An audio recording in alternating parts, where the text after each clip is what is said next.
appuntamento con Morsi di Sicilia. Come vedete la mia cucina è vestita a festa, siamo proprio nel pieno delle festività natalizie e da poco trascorso il 13 dicembre, giorno in cui si festeggia Santa Lucia e nelle zone del Palermitano e dintorni ogni famiglia ha mangiato le arancine. Io vi ho mostrato come realizzare le arancine palermitane. Oggi invece vi mostro come realizzare gli arancini alla catanese. Sì, perché sono due ricette molto simili ma diverse. Vediamolo subito.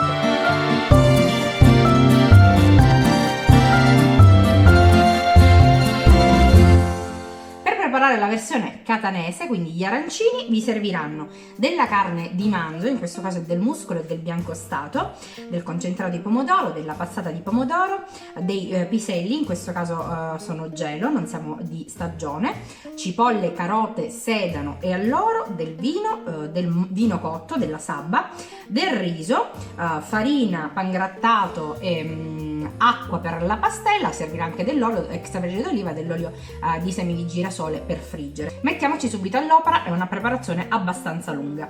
Per prima cosa partiamo dalla carne, la facciamo rosolare benissimo. Olio extravergine d'oliva, facciamo scaldare, nel frattempo tagliamo in tranci la carne.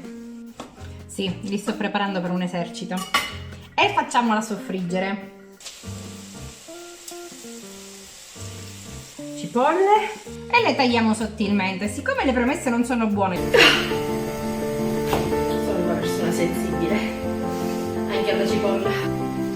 Ci ho messo 30 minuti buoni a truccarmi. Mi avvalgo di un sistema poco ortodosso ma molto utile. E voilà!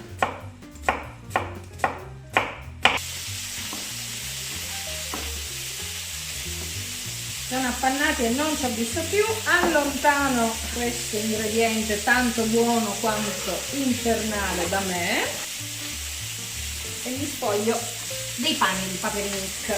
Giro la carne e preparo una brunoise anche di sedano e carote.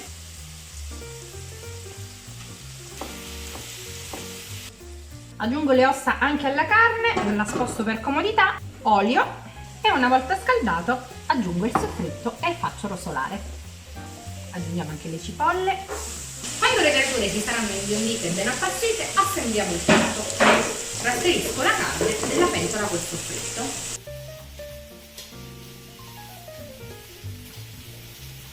Dopo aver sfumato col vino ho rimesso un attimo la pentola sul fuoco, così facendo sono riuscita a staccare tutta quella crosticina e tutti i succhi che aveva rilasciato la carne. A questo punto li verso in pentola perché sono indispensabili, sono proprio quelli che conferiranno il sapore inconfondibile al nostro sugo.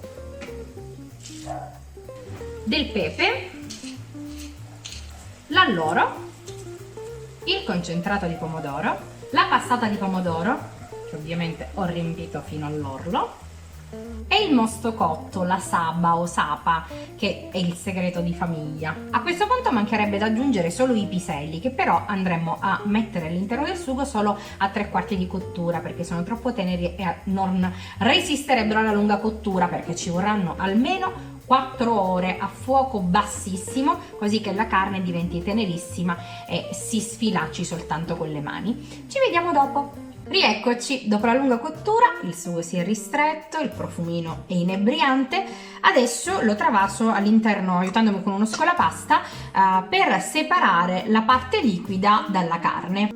Prendo la bilancia e peso i liquidi. Su 1 chilo di riso andrò a mettere circa 2,6 litri di acqua, in questo caso acqua e sugo, e aggiungo l'acqua necessaria fino a ottenere la quantità di liquidi che mi è utile. Salo, tenendo conto ovviamente che ho messo parte del sugo che è già saporito, e verso il riso partendo da acqua fredda. Andremo a fare una cottura del riso per assorbimento, quindi è importante andare a mettere correttamente la quantità di liquido perché non lo andiamo a risottare. Non lo tocco, non lo mescolo, lo lascio fino a quando il riso è cotto e si sarà assorbito tutta l'acqua. Con cotto intendo che all'interno deve risultare comunque al dente. Nel frattempo che il riso cuoce io mi occupo di sfilacciare la carne. È più facile farlo adesso perché è tenerissima, è ancora calda, e poi lascio raffreddare. Il riso è cotto, al dente ma cotto. Mantechiamo fuori dal fuoco con del caciocavallo grattugiato, del parmigiano se preferite. A questo punto trasferisco il riso su delle pirofile per farlo raffreddare più rapidamente.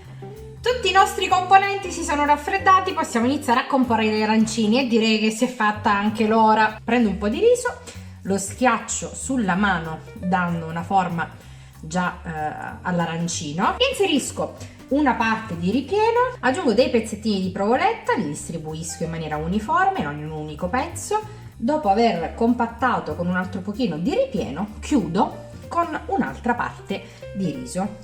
Rigiro l'arancino fra le mani dando la classica forma a punta, tipica dell'arancino nella versione catanese.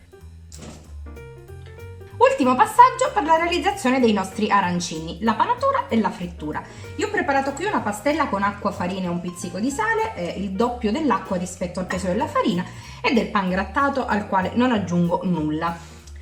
Adesso prendo un arancino, lo passo all'interno della pastella, faccio scolare l'eccesso di pastella, dopodiché lo pano nel pan grattato, compatto, ed è pronto per essere fritto.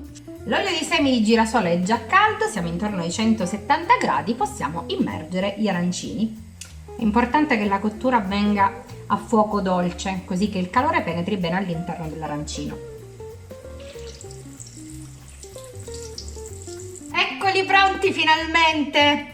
Bollenti, ma io come di consueto li assaggio con voi, non temo. Filantissimo, pieno. Prova superata, ma siccome questa, come tante altre ricette, va assaggiata più che raccontata, io vi invito a provare questa ricetta e raccontatemi se avete notato le differenze tra arancino e arancina, perché non sono soltanto nel nome e nella forma, ma anche nel ripieno.